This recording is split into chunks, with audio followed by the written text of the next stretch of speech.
Halo, selamat berjumpa kembali dengan saya Justin Stewart Leonardo yang akan membahas subbab 4.3 yaitu kinematika gerak untuk bagian yang kedua. Mari kita mulai. Pertama-tama mengenai fungsi posisi, kecepatan, dan percepatan. Telah dibahas pada video sebelumnya mengenai bagaimana cara mencari kecepatan dari fungsi posisi dan mencari percepatan dari fungsi kecepatan.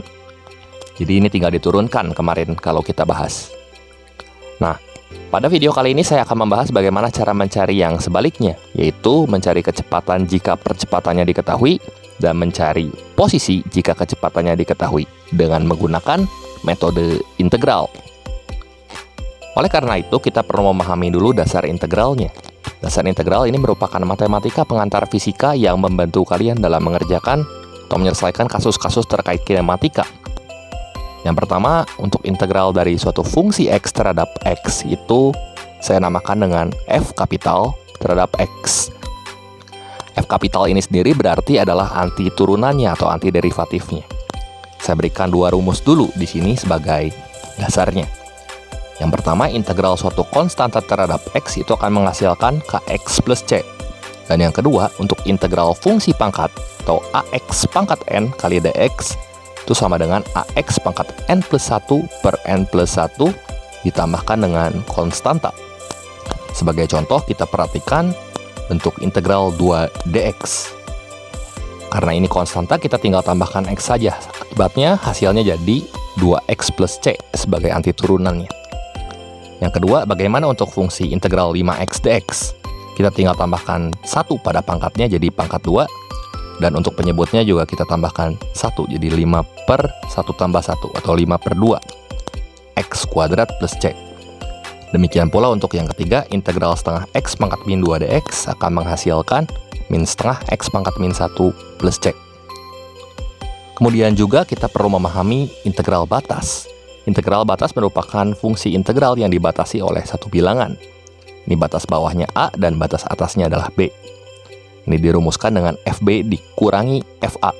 Sebagai contoh, tentukan solusi dari integral X pangkat 3 min 6X kuadrat plus 8X plus 2 dx dengan batas bawah min 1 dan batas atasnya 2. Untuk penyelesaiannya, kita integralkan dengan rumus yang tadi satu-satu. X pangkat 3 jadi 1/4 X pangkat 4. 6X kuadrat jadi 2X pangkat 3. 8X jadi 4X kuadrat dan 2 jadi 2X dengan batas bawah min 1 dan 2. Kemudian kita substitusikan batas atas dan batas bawahnya seperti ini. Kita substitusikan 2-nya ke sini, ruas yang ini, dan min 1-nya juga ke ruas yang sebelah sini. Akibatnya kita dapatkan hasilnya adalah 3/4. Oke, demikian mengenai matematika pengantar fisikanya. Berikut akan dijelaskan konsep kinematikanya secara lebih mendalam. Yang pertama mengenai kecepatan sebagai fungsi dari percepatan, jadi naik satu dimensi. Jika komponen percepatan AX dan AY sebagai fungsi waktu diketahui, maka kecepatan partikel dapat dirumuskan atau dinyatakan dengan V sama dengan V0 atau kecepatan awal ditambah integral dari fungsi A terhadap waktu atau percepatannya dengan batas bawah 0, waktu mula-mula, dan batas akhirnya adalah T, waktu akhir. Kemudian untuk fungsi posisi sebagai fungsi dari kecepatan. Jika komponen kecepatan Vx dan Vy sebagai fungsi waktu diketahui, maka posisi partikel dapat dirumuskan dengan R sama dengan R0 plus integral 0 sampai T dari fungsi kecepatannya terhadap waktu. Bila bentuknya vektor, maka kita perlu mengurai ini menjadi komponen I atau komponen X-nya di sini dan komponen J atau yang di dalamnya sini komponen Y yang kita uraikan. Seperti itu untuk mendapatkan fungsi posisinya. Sebagai contoh, perhatikan kasus berikut.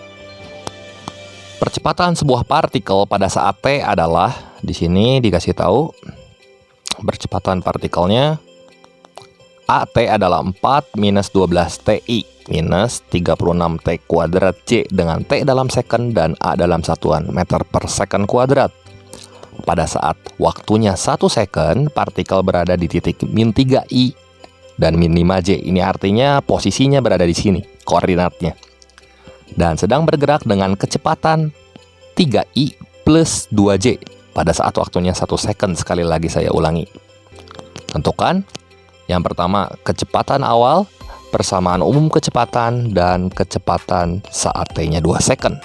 Yang kedua, tentukan posisi awal, persamaan umum posisi, dan posisi saat T-nya 2 second. Kita akan selesaikan dulu untuk bagian yang pertama. Diberikan fungsi percepatan terhadap waktunya seperti ini, 412 Ti min 36 T kuadrat J. Jadi, untuk penyelesaiannya di sini, untuk mencari nilai V0, maka kita dapat gunakan rumus baku yang tadi. Vt sama dengan V0 plus integral 0 sampai T dari A terhadap waktu. Maka kita substitusikan nilai A yang ini ke dalam integralnya. Kita integrasikan nilai dari 4 min 12 Ti minus 36 T kuadrat ini yang saya beri warna hijau. VI-nya atau V saat waktunya 1 second itu tadi diketahui, yaitu 3I plus 2J. Sehingga ini sama dengan V0 plus integrasi dari percepatannya. Kemudian kita substitusikan nilai T sama dengan 1 dan T sama dengan 0, maka kita peroleh nilai kecepatan awalnya adalah 3I plus 2J sama dengan V0. Kita masukin satunya ke hasil yang udah diintegralkan. Tadi yang udah diintegralkan, maaf, terlewat. 4 jadi 4T, minus 12T jadi minus 6T pangkat 2, minus 36T pangkat 2 jadi minus 12T pangkat 3. Kita masukkan satu-satu ke sini batasnya. Kita peroleh hasilnya min 2I, min 12J, minus 0I, minus 0J. Kemudian dioperasikan lagi. Untuk komponen I dengan komponen I kita operasikannya, dan komponen J dengan komponen J. Sehingga sebagai akibat kita peroleh, kalau yang ininya pindah ruas, kita peroleh hasil V0-nya adalah 5I plus 14J meter per second. Kemudian kita substitusikan nilai V0 ke dalam bentuk baku Vt yang ini. Sedemikian sehingga fungsi kecepatan terhadap waktunya kita dapatkan. Vt sama dengan 5I plus 14J ditambah 4T min 6T kuadrat I minus 12T pangkat 3J. Kalau kita sederhanakan, kita operasikan yang I dan I, kemudian yang J dan J, kita dapatkan hasilnya seperti yang warna ungu berikut.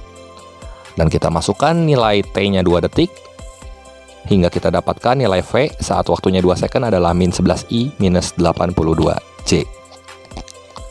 Kemudian serupa dengan itu, untuk mencari fungsi posisi, sebelumnya kita telah mendapatkan persamaan umum dari kecepatan terhadap fungsi waktu, sehingga kita dapat mencari RT tentunya ya, dengan rumus R0 tambah integral 0 sampai T dari kecepatan terhadap waktu. Maka kita tinggal integrasikan kecepatan yang ini ditambah dengan R0, dan kita dapatkan tadi diketahui posisi awalnya saat 1 second adalah minus 3I minus 5J sama dengan R0. Ini kalau kita integralkan satu per satu jadi minus 6T kuadrat jadi minus 2T pangkat 3, 4T jadi 2T kuadrat, 5 jadi 5T, min 12T pangkat 3 jadi min 3T pangkat 4, dan 14 jadi 14T dengan batas bawahnya 0 dan batas atasnya 1. Dan kita substitusikan nilai tersebut hingga kalau kita operasikan, kita peroleh hasil R0-nya adalah min 8I, min 16J menggunakan cara yang serupa dengan cara mencari kecepatan tadi. Kemudian kita substitusikan nilai R0 ke dalam bentuk baku yang ini. Jadi setelah kita dapat R0-nya, kita substitusikan ke bentuk bakunya sedemikian sehingga fungsi posisi partikel terhadap waktunya dapat dinyatakan dengan RT sama dengan min 18I, min 16J, plus minus 2T pangkat 3, plus 2T pangkat 2, plus 5TI, plus dalam kurung minus 3T pangkat 4, plus 14T J untuk vektor komponen J. Kita kelompokkan yang I dengan yang I dan yang J dengan yang J, hingga didapatkan seperti yang warna ungu tersebut. Yang warna ungu itu merupakan fungsi posisi partikel terhadap waktu yang dimaksud. Dan akibatnya vektor posisi partikel saat 2 detik adalah, kalau kita masukkan T-nya 2 ke yang warna ungu tersebut, kita peroleh hasilnya adalah min 6I minus 36J meter. Itu sebagai posisi partikel saat waktunya 2 second. Oke, demikian pembahasan saya mengenai kinematika gerak bagian yang kedua. Berikut ada soal latihan yang bisa kamu screenshot untuk kamu coba kerjakan. Terima kasih atas perhatiannya. Sampai jumpa di video saya yang berikutnya.